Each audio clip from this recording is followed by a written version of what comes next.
Nakararanas ng pananakit ng dibdib ang 48 anyos na si Andrea Orbon ng San Vicente Sur, Iriga City. Kaya naman nang mabalitaan na may libreng serbisyo medikal sa Iriga City Sports Complex, agad siyang tumungo rito kasama ang anak na si Karen. Ma-screen nga ni po, tapos mapakuha sa, so blood, dugo. Ano po? Ababa yung dugo ko, pigsalinan na ako. Yang one, minsan magkukulog dito. Tumungo rin sa sports center ang 6 na buwang buntis na si Joanna Kim Absalon ng San Antonio, Iriga. Para po magpa-check up daw po. Inanuan lang ako ni ate na libreng check up daw sa buntis, ultrasound. Ang libreng serbisyo medikal na ito ay hatid ng Bayanihan on Wheels o ang Healthy Pinas Mobile Clinic na proyekto ni Senator Risa Hontiveros. Katuwang niya rito ang Ako Bicol Party List. 400 indigent patients ang target ng mobile clinic sa Iriga. Mayroong high-quality diagnostic services tulad ng chest x-ray, complete blood count test, electrocardiogram test o ECG, at ultrasound. Mayroong ding diagnostic and medical consultation services. Patak-patak po yan ng lahat ng mga local stakeholders.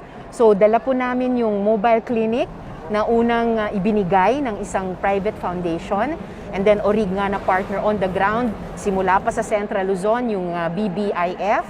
And then sa bawat barangay na binibisita namin, maraming salamat po at imbitasyon sa lahat pa pong nakikinig at nanonood, mga local stakeholders on the ground, pinagtutulong-tulungan po namin yung mga kailangan para i-operate yung mobile clinic at i-extend po yung mga serbisyong ito ng libre sa ating pong mga kababayan.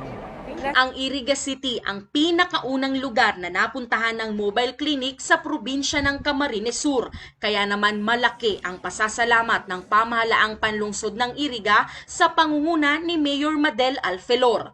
So we are very privileged po as sa Irigeño and sa City Health Office din through our beloved Mayor na binigyan po tayo ng chance ng Ako Bicol and ni Senator Hontiveros na dito po yung pinili nila to render medical services. Very lucky po tayo and mga Irigeños na nakakuha po tayo ng medical services. Sa atin po, lahat ng mga kapitan dito, mga department head, salamat din po ng inyong pagtulong. So uli, Senator, wini-welcome ka po namin dito sa Iriga City.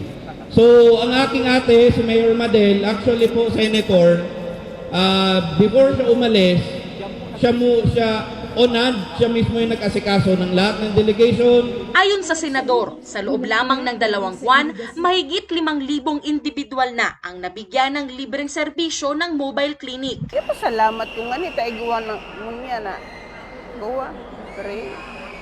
Salamat nga ito, may iguang ganyan ng gawa. Nakatipid ba po kami? Oo, nakatipid. Salamat po kay Senator Risa Hontiveros sa sa binigay niyang ganito po na sa amin sa mga buntis. Isulong ang kalusugang pangkalahatan para sa lahat ng Pilipino na hindi na maiwan sa sana all, yung kasabihan natin mga Pilipino ngayon, kundi dapat all.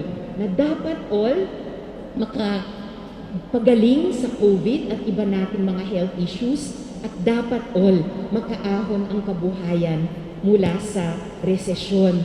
May libreng gamot din na ipinamimigay ang Ako Bicol Party List. Patuloy na mag-iikot pa sa rehiyon ang Healthy Pinas Mobile Clinic.